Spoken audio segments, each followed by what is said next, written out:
Visão Espírita, a revista eletrônica do Espiritismo. Olá, estamos iniciando mais uma vez o programa Visão Espírita, a revista eletrônica do Espiritismo feita para você. E o programa está recheado de atrações.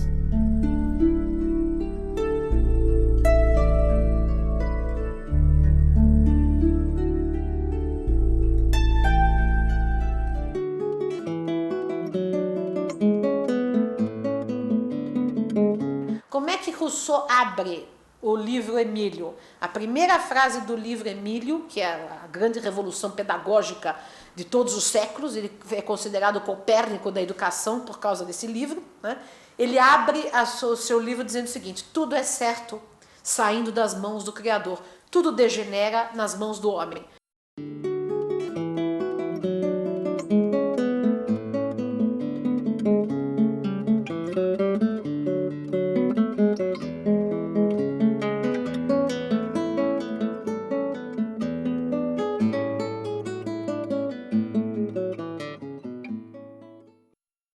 Comênios, século XVII, Rousseau, século XVIII, Pestalozzi, século XVIII, século XIX, Rivai, depois Kardec, século XIX. Né? Existe realmente uma herança, uma filiação histórica dessas personalidades? Existe. Né? Quem primeiro me chamou a atenção da ligação entre Pestalozzi e Comênios foi um pesquisador na Alemanha, da Universidade de Nuremberg, que havia escrito um trabalho sobre Pestalozzi, Max Liedtke. Eu fui fazer uma entrevista com ele na época em que eu fazia meu mestrado sobre Pestalozzi, na Universidade de São Paulo, e ele me disse: para você entender melhor Pestalozzi, vá procurar Comênios. E aí eu descobri esse universo de Comênios e vi que a influência de Comênios havia sido muito grande, não só sobre Pestalozzi, mas também sobre Rousseau e sobre o próprio Rivai. Né? Então existe uma continuidade aí de ideias que se enlaçam historicamente.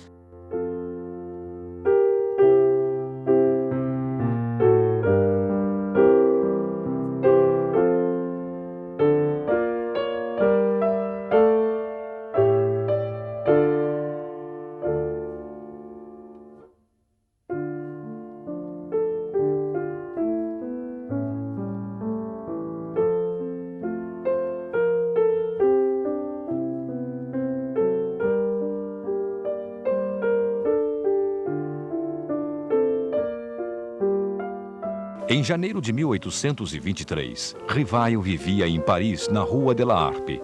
Com apenas 18 anos de idade, o jovem professor colocara em prática sua vocação ao magistério e se preparava para lançar o primeiro de uma série de livros pedagógicos.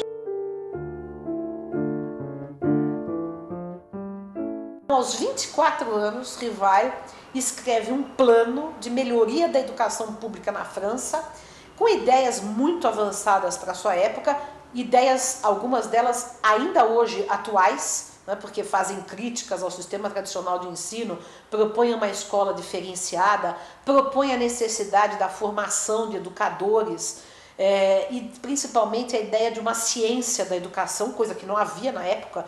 Isso só foi surgir 100 anos quase depois do Kardec, né, do Rivai, de quando ele escrevia esse texto. Então, ele estava muito adiantado e militando pela democracia da educação, ou seja, pelo acesso da massa à educação pública, que era um ideal da Revolução Francesa, que era um ideal de Pestalozzi. Em 1828, Rivai residia na Rua de Vaugirard, número 65, em Paris.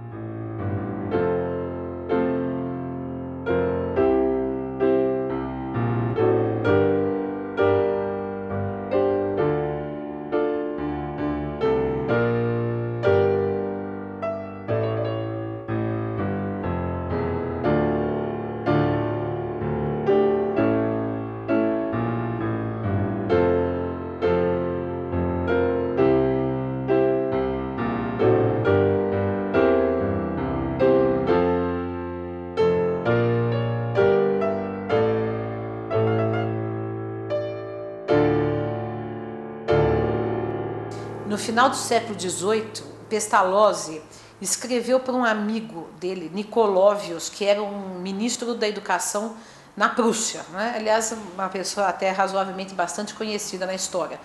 E ele escrevia o seguinte, que ele se sentia, ele Pestalozzi. O Pestalozzi era uma criatura muito intuitiva e muito afetiva também, muito emotiva.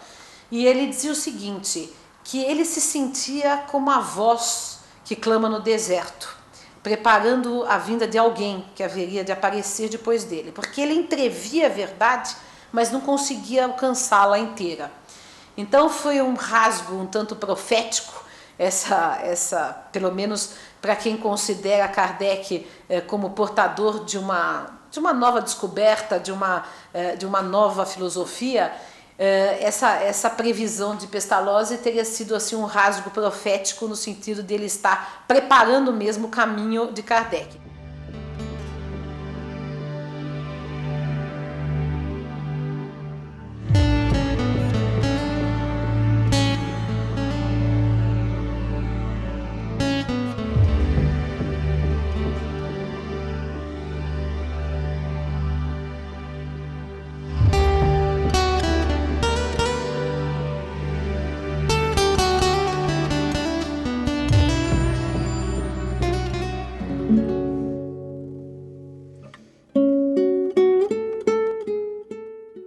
Em 1826, Rivail fundou um instituto técnico, modelado no recém-extinto Instituto de Yverdon. A escola foi criada em um dos melhores endereços de Paris, a Rua de Sèvres, número 35.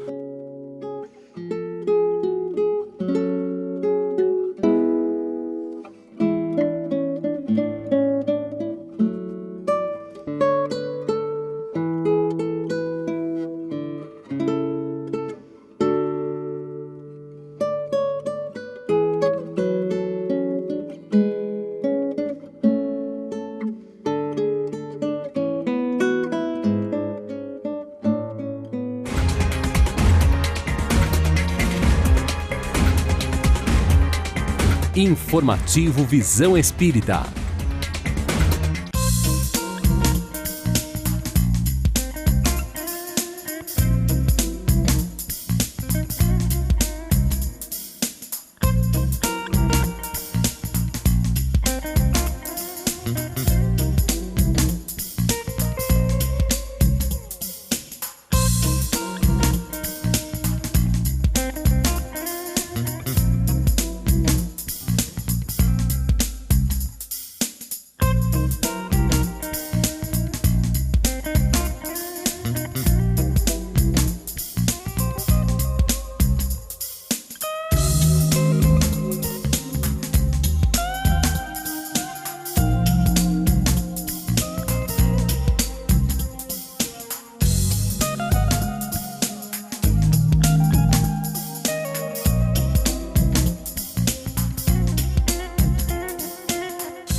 Informativo Visão Espírita.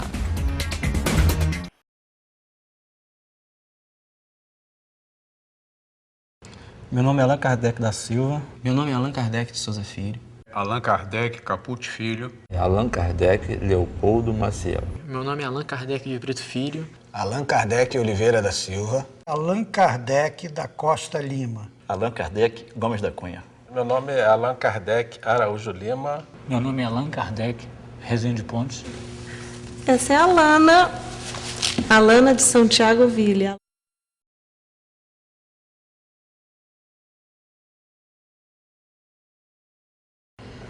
Olha, rapaz, uma homenagem que meu pai fez ao saudoso Allan Kardec, né? Meu avô olhou para um livro, viu o nome Allan Kardec e achou o nome interessante, tanto que meu pai não tinha sobrenome. Ele tinha só o nome de Allan Kardec. Segundo a minha mãe, ela estava lendo numa revista, achou bonito.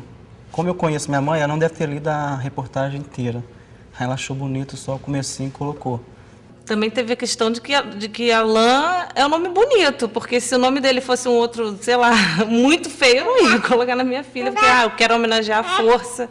Não, foi um conjunto de coisas, né? E o médico perguntou, já escolheu o nome da criança? E ela disse, Allan Kardec, pensando em homenagear meu pai. E aí o médico levou um susto e disse, como? Em minha homenagem? Porque eu me chamo Allan Kardec.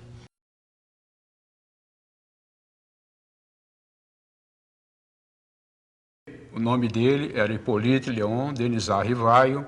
Ele foi apenas o codificador, o insigne codificador da doutrina espírita. Ele, como eu sempre digo, ele foi o que atendeu o telefone, né? Ele recebeu a instrução para colocar o nome de Allan Kardec, que era o nome que ele teria tido numa outra encarnação como monge druida. Então, desde cedo, quando as pessoas me perguntavam assim, seu nome é Allan Kardec, você sabe quem foi Allan Kardec? Eu falava, padrinho, quem foi Allan Kardec? E ele me explicava e eu contava para as pessoas. Matemático, historiador, professor. E tinha um nome já respeitável na sociedade em relação à educação. Até que um dia ele ouviu falar de uma mesa que se movimentava, que respondia a perguntas e ficou apaixonado com aquela ideia e resolveu ver o que era aquilo.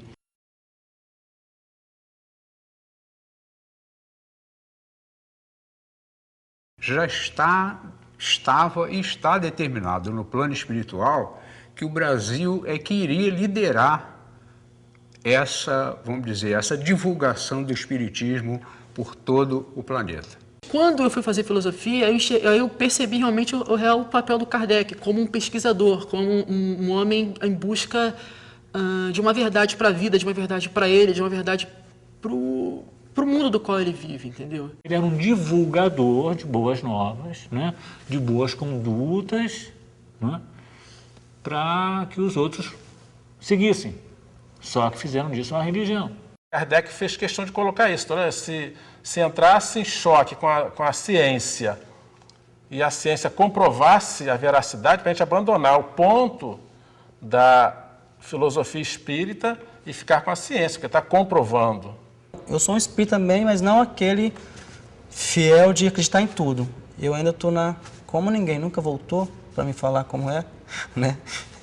Eu acho que não existe uma resposta acabada para a coisa, entendeu? A gente está sempre procurando novas possibilidades. E o Kardec é uma das possibilidades que estão soltas do mundo, assim como Jesus Cristo ou qualquer uma figura nesse sentido, entendeu? Buda, etc. e tal.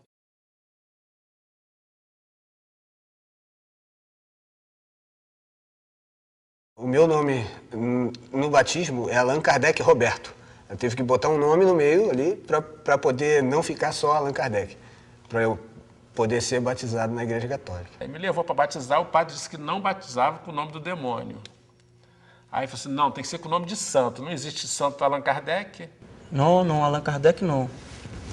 No documento não vai mudar nada, mas pelo menos para falar na igreja eu não posso. Eu fui registrado como Allan Kardec, mesmo o padre não querendo.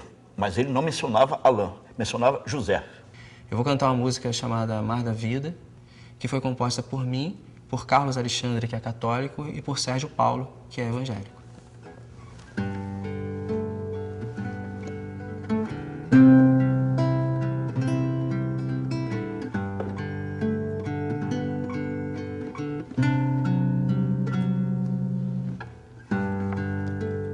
Ondas da vida carregam o barco. Quem eu devo anunciar? Ele disse, Allan Kardec. Ele olhou para mim assim, mas eu pensei que o senhor fosse muito mais velho. Aí os meus amigos começaram a me gozar, né? Olha aqui, esse aqui é o Allan Kardec. Aí o bêbado, esse é Allan Kardec? Prazer, Jesus. A fulana chegou para mim, vem cá, toda preocupada. Um tal de Allan Kardec te ligando. Mas esse homem já morreu? Mas monstros existem sequer nas mentiras contadas no mar. Se você é Allan Kardec, eu sou, e você sabe quem foi Allan Kardec? Sei, jogador do Vasco. Eu tive que inventar um nome, né? E eu gosto muito do meu nome. Aí eu coloquei Allan Carlson, misturei Kardec com Silva, né? Porque se eu coloco Allan Kardec, pensam que é macumba. Que se chama amor. Legal esse nome difícil, né? Falei, você tem que honrar esse nome. Eu escuto muito isso. Você tem que honrar esse nome. Falei, pode ter certeza, ele está muito honrado. E a doutrina espírita não é a religião do futuro, é o futuro das religiões. Todo mundo vai entender essa ciência, filosofia e religião. E quando isso acontecer, né, a doutrina espírita vai dar um salto tremendo, mais ainda.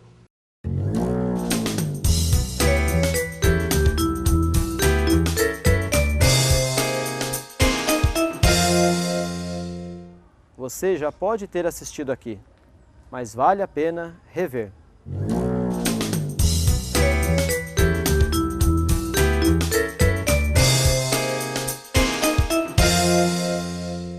O que falta para nós muitas vezes é método, é metodologia. E ele, um educador, aplicou metodologia. Esses dias viajando, eu ouvi de uma pessoa algo interessante. Ele disse que muitas vezes nós agimos como o pato da história.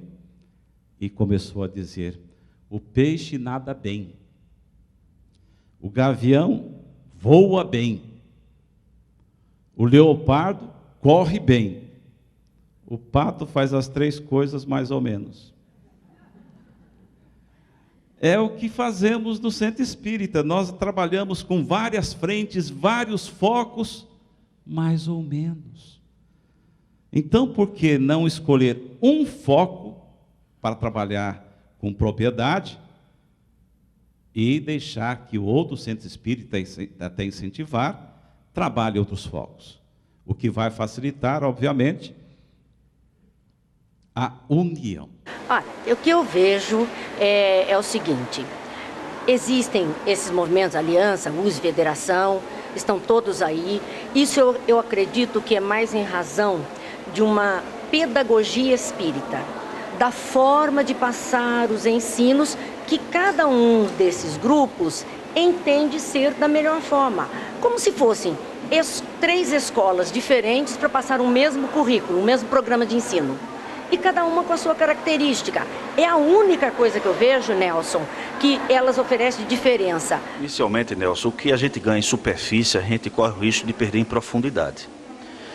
Quando o Espiritismo sofre o processo de massificação, que é a propositura central, que é a sua divulgação, é natural que ele corra para essa natureza híbrida. Na verdade, ele já nasce de forma híbrida, né? Com essa miscelânea da sua confusão identitária, de afirmação em um país que já tem como herança todo um ecletismo religioso.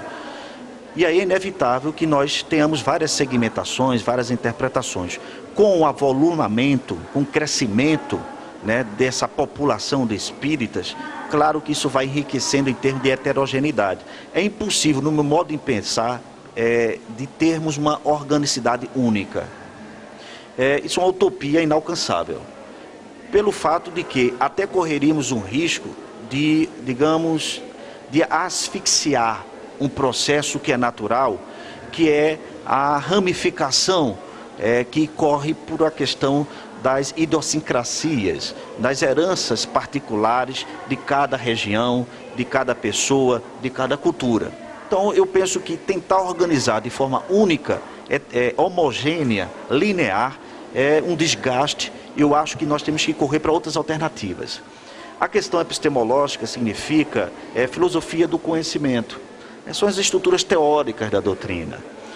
Eu entendo que nós não temos debates em relação a isso. Nós temos um receio de discutir doutrina. Nós temos, sim, a intenção de divulgar a doutrina, como que ela já fosse algo que já está em si pronta, acabada. Eu tenho necessidade que esses espaços sejam abertos. Eu penso que um saber verdadeiro sobrevive quando ele é submetido às visitações periódicas, quando ele é subordinado, inclusive, a visitações periódicas da própria crítica do seu tempo. E eu acho que foi isso que Kardec nos ensinou, porque ele foi um homem que fez o confronto com o seu tempo. Foi um homem que examinou as várias literaturas religiosas e emprestou seu saber, mesmo sob a inspiração da espiritualidade superior, mas sobretudo como autor intelectual principal, de fazer esses enfrentamentos públicos. Então, o que a gente precisa ter é de debate público, discutindo entre nós, discutindo com a sociedade. Eu penso que nós devemos ter mais debate entre nós encarnados do que sessões mediúnicas. Eu acho que seria mais profícuo para o crescimento e e o desenvolvimento do pensamento espírita e a sua renovação. Não temos que temer renovações, porque as renovações são necessárias e é o que mantém uma ideia iluminada e prestativa à cultura do seu tempo. É quando ela é submetida a essas visitações e atualizada. Muito bem. Pessoal, nós estamos encerrando pelo nosso tempo. Gostaríamos de ficar mais mesmo, porque o Spencer tem uma série de coisas interessantíssimas nesta linha mais de, vamos dizer, vanguarda, deste avanço que a discussão, né, o debate dentro da doutrina precisaria ter. Então, Spencer, eu gostaria, para encerrar, a sua mensagem final aos nossos telespectadores, dentro exatamente dessas suas ideias, o que você gostaria hoje, meus irmãos espíritas, para vocês eu gostaria realmente, atentem para estes pontos prioritários. Eu penso o Espiritismo e sonho ainda como uma universidade do saber de homens livres para pensar, pensadores livres. Nós não temos uma escola espírita de produção de pensadores livres. Nós temos uma escola de divulgadores, prisioneiros de ideias estabelecidas, que se sentem amedrontados de fazer pequenos confrontos que serviriam à oxigenação do pensamento espírita. Eu espero que isso aconteça, que nós tenhamos essa abertura e entender o Espiritismo como uma escola de produção de pensadores livres e não temamos que a nossa doutrina se desmanche ao contato com outras perspectivas teóricas, porque tudo que é sólido se desmancha no ar. E o Espiritismo veio somar e não concentrar e centralizar ideias operantes a respeito de religiosidade no mundo. Então, o grande desafio atual, que vai romper as arestas das diferenças profissionais, diferenças sociais, econômico-sociais, diferenças de opinião. Nós não convidamos ninguém a uma uniformização de ideias. O Espiritismo não compactua com isso. Convidamos a unificação de ideais. Aí na nossa casa, na sua casa espírita, cada um vai fazer na sua moldura, vai ter a sua atitude de trabalho espírita, mas todas vão ter o mesmo centro, que é a obra de Kardec, que são as obras próximas que ajudaram o Espiritismo a crescer, como as de Emmanuel, as de André Luiz, que têm que ser lidas. Joana de Ângeles, Manuel Filomeno de Miranda, são espíritos que colaboraram muito. Quanto mais nós nos enfronharmos nisso, tirarmos o livro da estante, tirarmos a poeira dele, que faz tempo que não é lido, e folhearmos e introjetarmos aquelas ideias, quanto mais rápido será a nossa caminhada rumo a essa regeneração. Não somos mais convidados apenas a ser espectadores da regeneração. Estamos sendo convidados a ser atores da regeneração, a sermos colaboradores eficazes e eficientes de Jesus nessa trajetória. Estamos construindo pontes, a ponte de um estágio para o outro. Somos colaboradores do Cristo, Ele é o mestre da obra, nós somos os operários, estamos aqui contribuindo. Então esse trabalho tem que ser feito e chegaremos à regeneração com a alegria de podermos dizer: Senhor, eu contribuí com isso. Continue fazendo de mim um instrumento da vossa paz.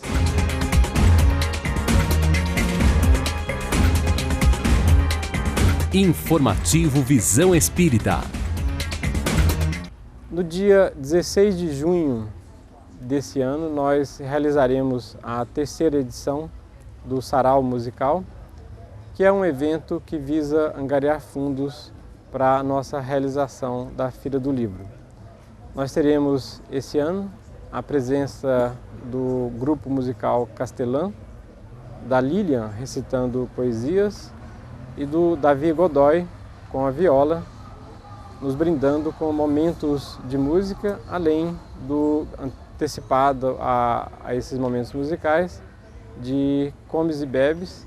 E nós estaremos divulgando nas diferentes casas o evento através de cartazes e solicitando a ajuda de todos para divulgar e comprar os ingressos para esse sarau.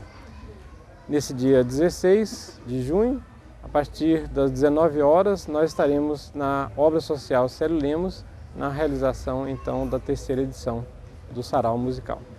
Não saia daí, voltamos já!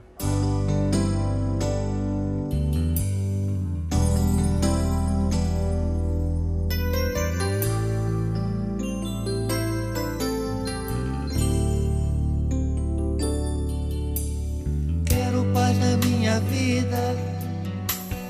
Quero luz no meu caminho, quero te ver. Entender que tudo passa, que a terra é uma escola, quero aprender. O amor é a estrada que devemos caminhar. Quem tiver vontade firme tem felicidade. Vem viver a emoção, dê a mão, vamos seguir. Quem quiser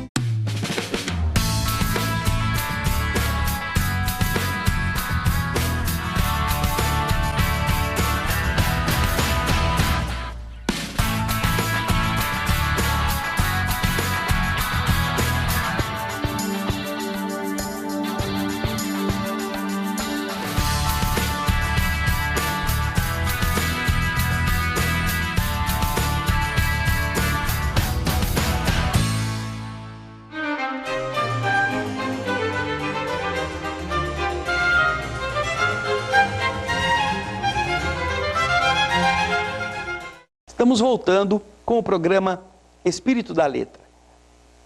Este é o programa que procura fazer você ler, fazer você sentir prazer e revelar coisas interessantes, não é? Como é o caso do que vamos fazer agora, lendo alguns trechos do capítulo 2º do livro Nosso Lar. Procure seu livro, acompanhe conosco a leitura para o entendimento ficar mais fácil. E vamos ver quantas coisas ricas André Luiz tem para nos ensinar. Vamos lá então, em alguns dos trechos do capítulo 2º, cujo título é Clarencio. Como falamos, não é? Ele estava sendo acusado de suicida. E ele diz, por que a pecha de suicida? Por quê? Por que essa consideração, assim, em vão, defeituosa, uma consideração errada a respeito dele? Quando ele fora forçado, compelido a abandonar a casa, a família, o doce convívio daqueles que ele tinha no coração. Por quê? Firme e resoluto, a princípio, diz André Luiz, comecei por entregar-me a longos períodos de desânimo nesta região escura onde ele estava. E longe de prosseguir na fortaleza moral, por ignorar o próprio fim, senti que as lágrimas, longamente represadas, visitavam-me com mais frequência, extravasando do coração, passando dos limites, não é? Saindo, caindo do próprio coração já transbordante. A quem recorrer? Pergunta André Luiz. Por maior que fosse a cultura intelectual trazida do mundo, e ele está aqui assumindo que ele era uma pessoa com intelectualidade bastante acendrada, bastante desenvolvida, por maior que fosse a cultura intelectual trazida do mundo, não poderia alterar agora a realidade da vida. Meus conhecimentos, diante do infinito, eram semelhantes a pequeninas bolhas de sabão levadas ao vento impetuoso que transforma as paisagens. Eu era alguma coisa. Olha o que ele diz. Ele se considera alguma coisa. Eu era alguma coisa. Ele não sabia quem ele era. Não sabia o que estava acontecendo com ele. Eu era alguma coisa que o tufão da verdade carregava para muito longe. Entretanto, a situação não modificava a outra realidade do meu ser essencial.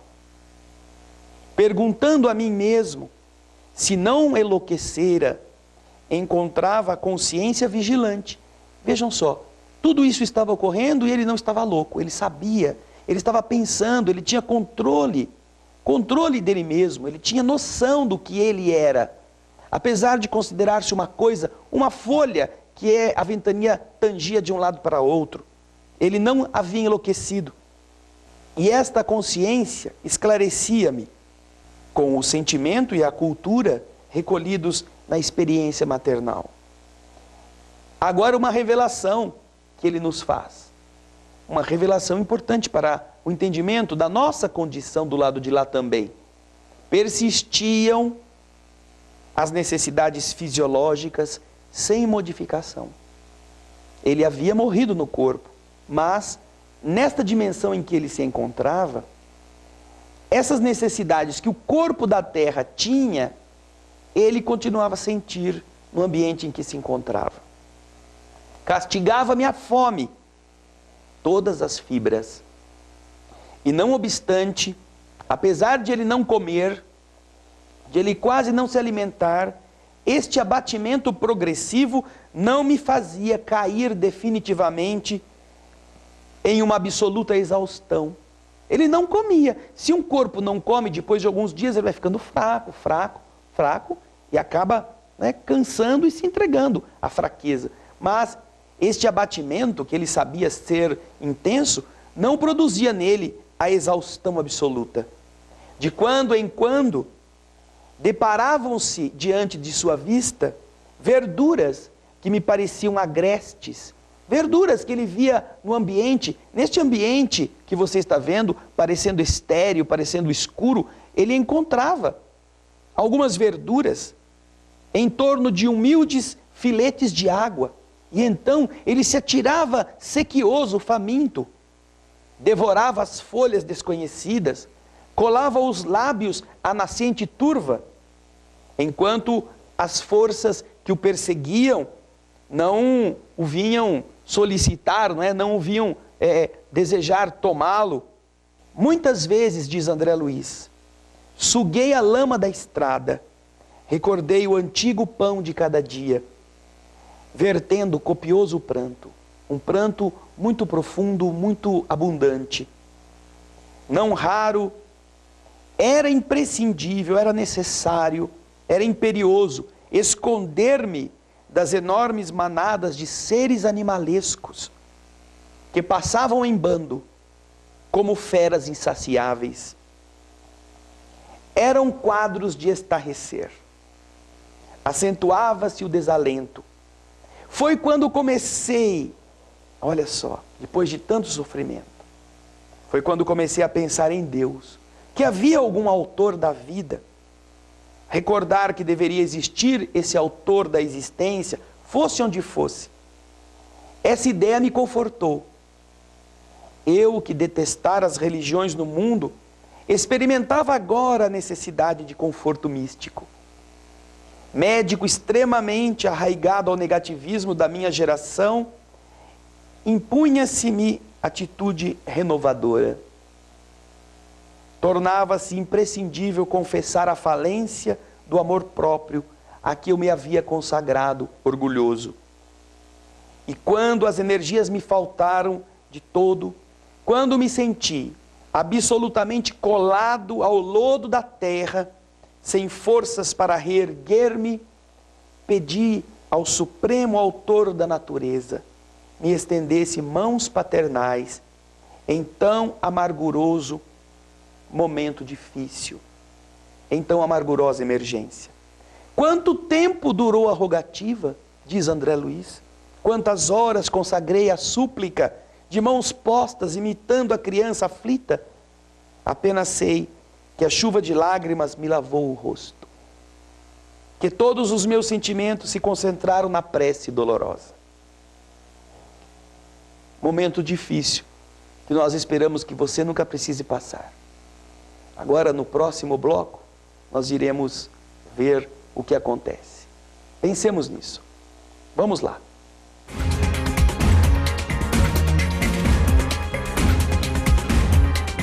Informativo Visão Espírita.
uma entidade em foco.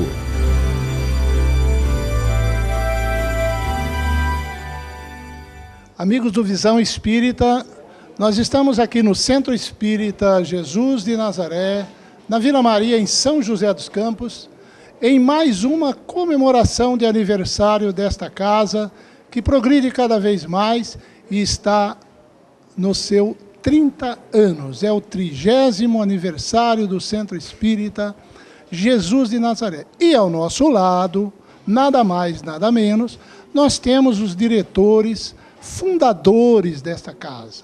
O casal Pedro Rubens Alvim de Carvalho e a professora Fátima Carvalho. É uma imensa satisfação, embora nós tenhamos nos conhecido hoje, mas é uma imensa satisfação estarmos aqui conversando. E eu perguntaria, como é que surgiu, já na sua saudação aos telespectadores, vocês dizerem como foi a ideia da casa, como surgiu a casa, a fundação da casa. Então, a casa surgiu como um filho do Divino Mestre. Nós lá, quando chegamos, ele era o albergue era um anexo, um departamento do Divino Mestre. E o Nelson nos convidou para assumir a responsabilidade do albergue. E que tudo começou lá.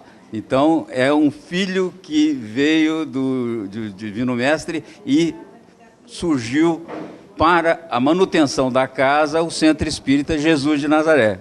E aonde você conheceu a Fátima? A Fátima nós conhecemos no Rio de Janeiro, na Mocidade Espírita. Quando eu era jovem, eu não me achava assim, com toda a bola, né? E achava que ia ser difícil arranjar uma namorada, porque eu não gostava de fumar, não gostava de beber, não gostava de sair para festa e tal. Eu falei, como é que eu vou arranjar uma namorada? Eu falei, bom, vamos ver se a gente arranja numa situação religiosa, né? Então eu fui procurar a Mocidade Espírita e encontrei ela. Fátima, e daí? Como é que você achou o Pedro desta forma? Bom, eu dizia que não ia casar, porque eu queria um cara que não fumasse, que não bebesse, que não gostasse de farra. Então, quando ele disse que não fazia isso, que era coisa rara na nossa época, né? Eu falei, poxa, então encontrei. Né? Está escrito nas estrelas, né? Legal. Bom, voltando aqui à fundação do centro. Vocês passaram, nesses 30 anos, possivelmente, muitas coisas interessantes, muitas coisas pitorescas, muita luta, eu sei que muita dificuldade, mas também muitas alegrias. Cita algum fato, você, Fátima, ou Pedro, algum fato que vocês julgam, ou alguns fatos relevantes destes 30 anos da casa. Então, o desafio maior, quando nós recebemos a tarefa de administrar o albergue noturno, albergue Leo Marcondes, noturno Leo Marcondes, era um dormitório coletivo. Então, naquela época, era um feminino e um masculino. Então, nós precisaríamos, naquela época também, existia uma grande demanda por esse tipo porque São José estava numa explosão industrial. Então, nós tínhamos esse desafio. Então, nós conseguimos o apoio da prefeitura, né? E construir essa obra em 4 anos foi muito suado, muito difícil. Mas eu acho que, antes de tudo, a espiritualidade é que está acima de todos esses eventos. Nós, em sã consciência, não imaginávamos que poderíamos construir uma obra desse porte. E, então, eu acho que a espiritualidade estava escrito nas estrelas, de que era possível e construir um albergue moderno, com quartos pequenos, com banheiros individualizados, separando a família, os filhos, porque muitas vezes os casais se agrediam muito, né? Então precisava separar. Então, e as mulheres também muito conflituosas, então conseguimos construir com o apoio da prefeitura, da comunidade, através de festa do sorvete, festa do Guaraná, eventos culturais, e então foi o apoio integral da sociedade para nos oferecer hoje esta casa que nos acolhe. Que legal. Fátima, falaria para nós também um pouco a respeito das atividades hoje da casa, doutrinárias e sociais? Bom, nós temos o centro com as atividades do centro, né, e com reuniões públicas às segundas-feiras. Temos a evangelização infantil também às segundas-feiras, às 20 horas. Aí os pais podem vir à reunião, enquanto as crianças ficam na evangelização.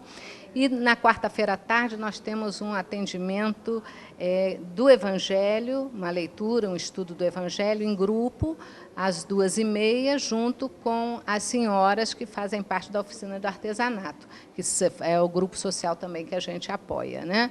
Na terça-feira à noite nós temos as reuniões mediúnicas, na quarta à tarde que tem esse trabalho, e quarta à noite tem estudos também das obras de André Luiz e o estudo básico da doutrina, né? E na quinta-feira à noite, no sábado, nós temos o curso de informática, que é oferecido também semestralmente para a comunidade, onde a gente tem o nosso trabalho social. Olha que legal, o Pedro é engenheiro, né? E você que orienta esse curso de informática, Pedro? Eu sou o coordenador do curso. Muito bem, e os telespectadores estão vendo aí os telefones de contatos, quem sabe até para a próxima turma, né? Bom, eu agradeço demais, o Visão Espírita agradece muito, a Fátima que já é uma colaboradora do programa, e a última pergunta, vocês estão há 30 anos aqui na luta de tristezas e alegrias de um centro espírita. Nós temos aí muitos companheiros, irmãos e irmãs, também diretores e colaboradores de centro espírita nos assistindo, ok?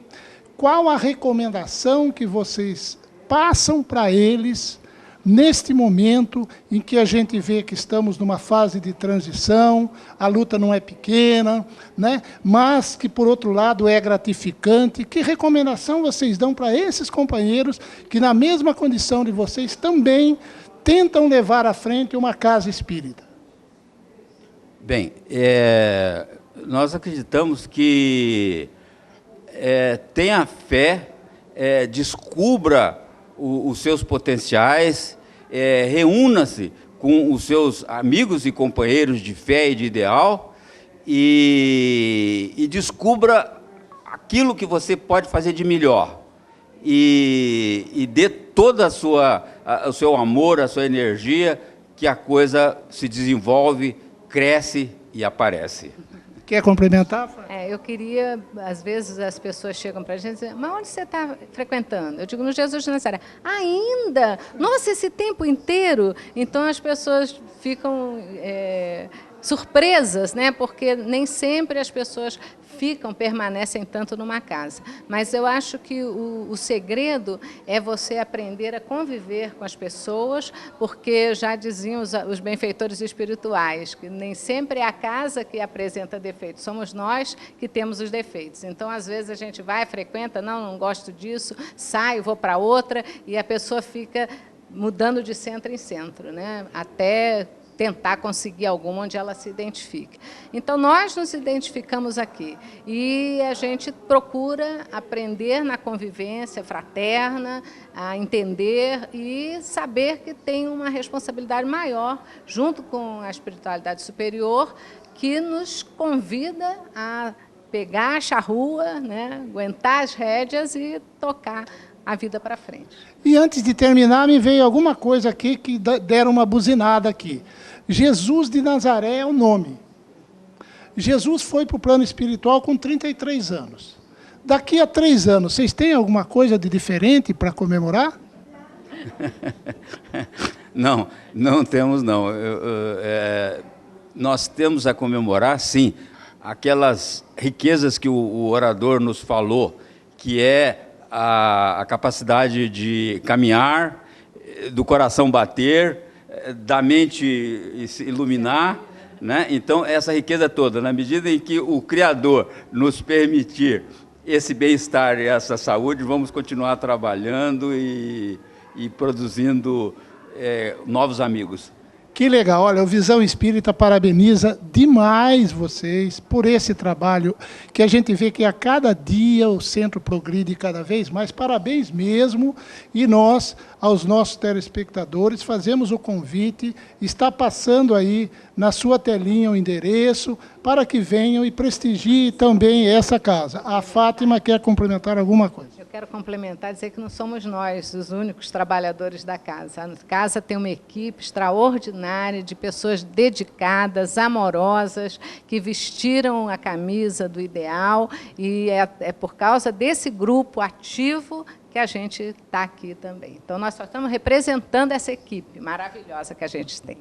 Que legal, que legal. Vejam que é assim que se progride uma casa, com democracia e com equipe. Aos nossos telespectadores, até a próxima. Momento de arte. Acima das nossas cabeças, abaixo dos pés, do outro lado do mundo. Para onde quer que se olhe, espalham-se as estrelas como grãos de areia de uma praia sem fim. Os cientistas as contam aos bilhões. O que levou o astrofísico e grande divulgador da ciência Carl Sagan a afirmar que se nós fôssemos os únicos seres inteligentes do universo, isso seria, no mínimo, um enorme desperdício de espaço. Mas de onde vem tudo isso? Que imensidade é essa que meu pensamento tenta conter, mas não consegue? Tudo é tão vasto e eu tão pequeno. Meu Deus, algum dia poderia entender?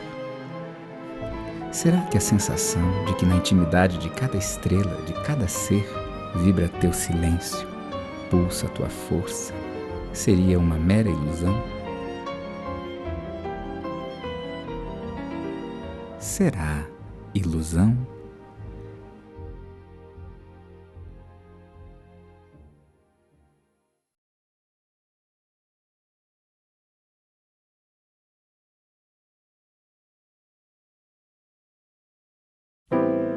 Como a Via Láctea permanece intacta, perdem-se galáxias dos olhos meus, giram os planetas, dançam os cometas, turvam-se lunetas em brilho e breu, explodem pulsares, turbilhões solares, grãos moleculares, constelações. Toda a alquimia, toda astrologia, toda astronomia não calam questões. Pode a gravidade, pela eternidade, tua imensidade esconder. Se os buracos negros guardam teus segredos, poderão meus dedos perceber se em alguma parte, em Saturno ou Marte, por alguma arte, a escuridão contenha o espaço, a luz dos teus braços, do teu rosto um traço de emoção, ou não. Seja o lume das estrelas, seja a poeira de um vulcão, teu silêncio me alucina, me fascina tua criação. Quero te sentir, preciso sentir que não é ilusão, que não é ilusão, que não é ilusão, que não é. Seja o lume das estrelas, seja a poeira de um vulcão, teu silêncio me alucina, me fascina tua criação. Quero te sentir, preciso sentir que não é ilusão, que não é ilusão, que não é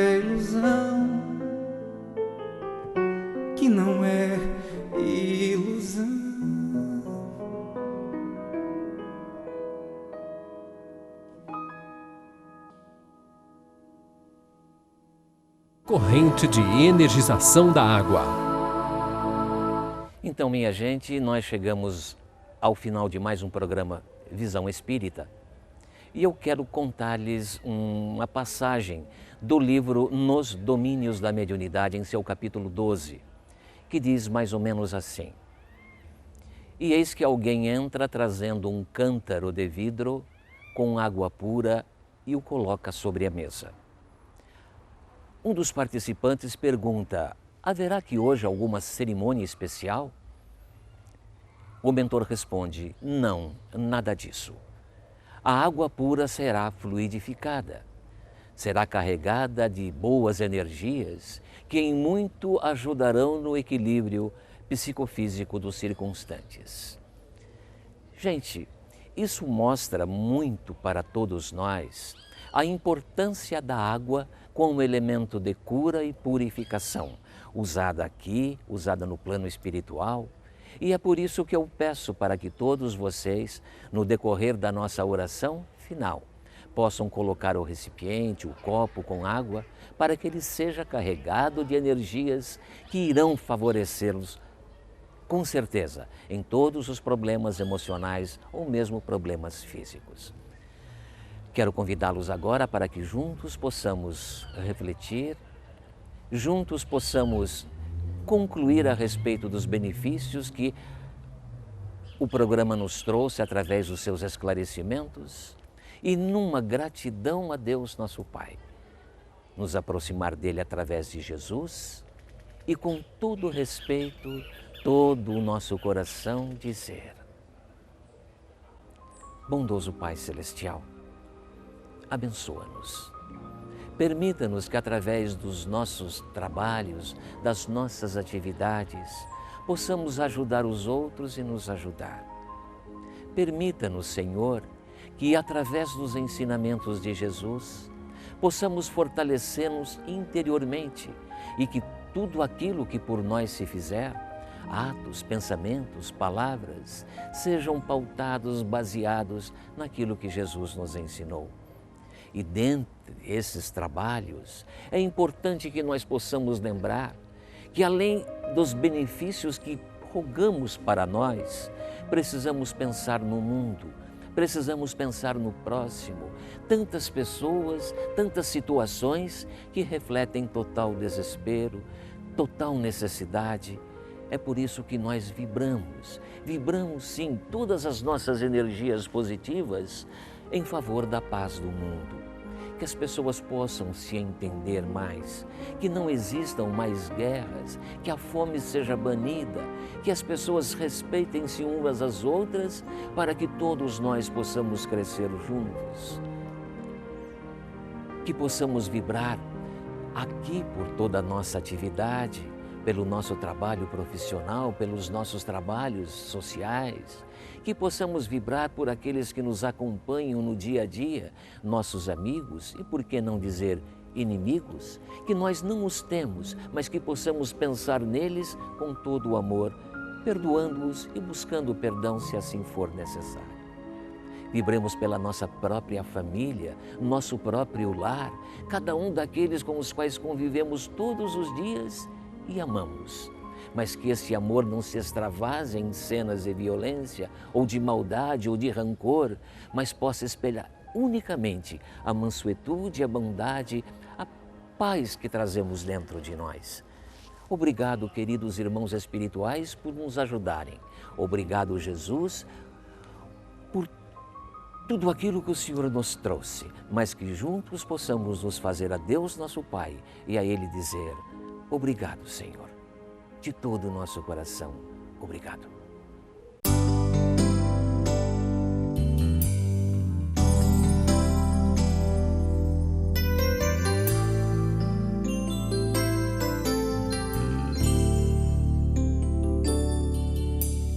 Quero paz na minha vida, quero luz no meu caminho, quero te ver. Entender que tudo passa, que a terra é uma escola, quero aprender. O amor é a estrada